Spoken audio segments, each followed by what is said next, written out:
नमस्कार, स्वागत आहे तुमचं सुषमाज किचन मध्ये। आज आपण उपवासाची झटपटाची चटणी तयार करणार आहोत। ही चटणी तुम्ही बनवून फ्रीज मध्ये 2 ते 3 दिवस छान टिकते। ही चटणी तुम्ही उपवासाचे डोसे, आप्पे, उत्तप्पा, उपवासाचं थालीपीठ, तसंच उपवासाची इडली किंवा मग उपवासाचा साबुदाणा वडा यासोबत पण खाता येते। रेसिपी शेवटपर्यंत बघा। रेसिपीला लाईक करा, चॅनलला सबस्क्राइब करा, तसंच बेल नोटिफिकेशन पण ऑल वर प्रेस करा। आता आपण रेसिपीला सुरुवात करूया।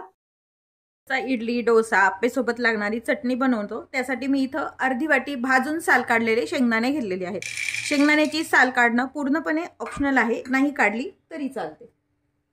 आणि अर्धी वाटी ओल्या खोबऱ्याचे काप घेतलेत। ओल्या खोबऱ्याची जर साल तुम्हाला ही पाठीची भाग काढायचा असेल तर तो तुम्ही काढू शकता। 2 ते 3 मिरचीचे तुकडे, एक तिखट मिरची घेतली आणि एक कमी तिखट, आणि थोडे तुकडे हे आपण तडक्यासाठी ठेवणार आहोत। टाकून घेतलेले आहेत। चवीपुरतं मीठ टाकायचे उपवासाचं, थोडीशी साखर। इथे मी जिरे वापरलेले आहेत। ज्यांना उपवासाला जिरे चालत नाहीत त्यांनी नाही वापरले तरी चालतात, हे पूर्णपणे ऑप्शनल आहे प्रत्येक, त्यामुळे मी यामध्ये वापरते। थोडंसं 2 ते 3 चमचे सुरुवातीला दही टाकून घ्यायचे घट्टसर, आणि हे मिक्सरला छान बारीक करून घ्यायचे।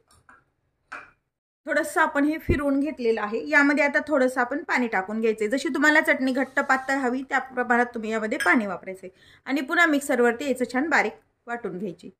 आता हे काढलेली चटणी एका भांड्यामध्ये काढून घेऊया। चटणीला तडका देण्यासाठी इथे मी शेंगदाण्याचं तेल गरम करून घेतलेलं आहे। तुम्ही तूप वापरू शकता किंवा मग तडका नाही दिला तरी चालतो।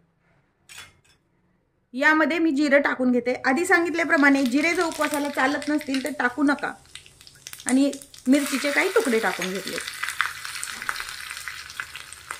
मिरची छान तळून घ्यायची आहे। हा तयार केलेला तडका आपल्याला चटणीवरती टाकून घ्यायचा आहे। तडका टाकून ही चटणी छान मिक्स करून घ्यायची। आपली उपवासाची झटपटाची चटणी तयार आहे।